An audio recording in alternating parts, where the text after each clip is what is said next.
मराठा आरक्षण आंदोलन के दौरान जालना में हिंसा भड़क उठी थी। शनिवार को राज्य में जगह जगह प्रदर्शनकारियों के समर्थन में प्रदर्शन हुए।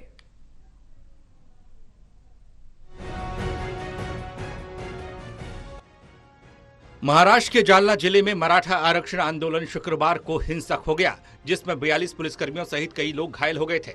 इस दौरान प्रदर्शनकारियों ने 2 बसों को आग के हवाले भी कर दिया। कई गाड़ियों में तोड़फोड़ की गई। मुख्यमंत्री एकनाथ शिंदे ने लोगों से शांति की अपील की है।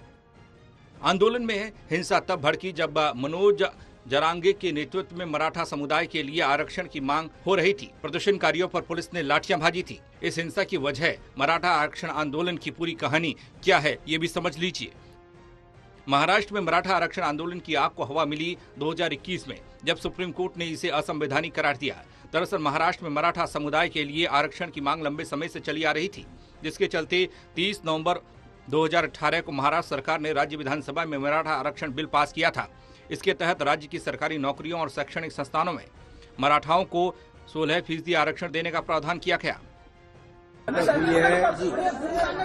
उस बैठक में मराठा समाज को रिजर्वेशन देने के बारे में चर्चा हुई है। सरकार मराठा समाज को रिजर्वेशन देने के लिए पूरी तरह गंभीरता से काम कर रही है। ईमानदारी से मराठा समाज को आरक्षण मिलना चाहिए, ये भूमिका सरकार की है। मैं ये भी बताऊंगा कि जब देवेंद्र फडणवीस जी मुख्यमंत्री थे, तभी मराठा समाज को 12 और 13% का रिजर्वेशन दिया था। हाई कोर्ट में भी वो आरक्षण वैलिड हुआ था। दुर्भाग्य से सरकार बदलने के बाद सुप्रीम कोर्ट में वो रिजर्वेशन खारिज हुआ। इसके क्या कारण है, इसमें मैं अभी नहीं जाना चाहता हूं, लेकिन सुप्रीम कोर्ट ने जो ऑब्जर्वेशन, जो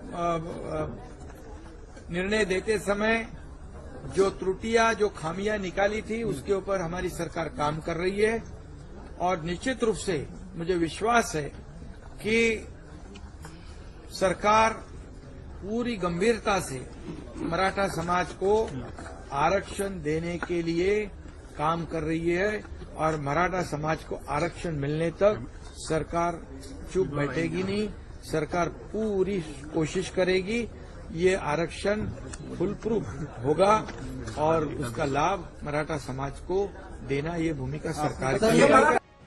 वहीं इस बिल के खिलाफ मेडिकल छात्र बॉम्बे हाईकोर्ट चले गए। बॉम्बे हाईकोर्ट ने आरक्षण को रद्द तो नहीं किया, लेकिन 17 जून 2019 को अपने एक फैसले में इसे घटाकर शिक्षण संस्थानों में 12% और सरकारी नौकरियों में 13% कर दिया। हाईकोर्ट ने कहा था कि अपवाद के तौर पर 50% आरक्षण की सीमा पार की जा सकती है।